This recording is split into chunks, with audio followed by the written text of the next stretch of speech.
কিছুদিন আগে আমি কৌতূহলবশত হেলিকপ্টারের দাম কত লিখে গুগলে সার্চ করেছিলাম। এরপর থেকে আমার জীবন এলোমেলো হওয়ার দশা।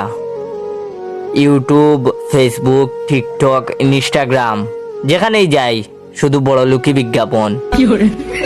এই ছুটিতে ঘুরে আসুন বুর্জ খলিফা, প্রিয় মানুষকে দিন ডায়মন্ড উপহার, আপনার অপেক্ষায় মিশরের পিরামিড, অগ্রিম বুকিং দিন আইফোন 16, কানাডায় কিনুন স্বপ্নের বাড়ি, ছাদে আপনার জন্য 1 বিঘা ভালো জমি আছে।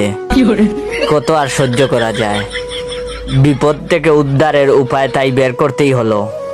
গতকাল রাতে সার্চ করেছি ছিঁড়া জুতা সেলাই করার উপায় কি। আলহামদুলিল্লাহ, সমস্যার সমাধান হয়ে গেছে। বিজ্ঞাপনের লেভেল এখন আমার লেভেলে নেমে এসেছে। আজ সকাল থেকে ফেসবুক, ইউটিউব আমাকে দেখাচ্ছে মাত্র 120 টাকায় কিনুন 2টা স্যান্ডেল, সাথে 10 টাকা ক্যাশব্যাক।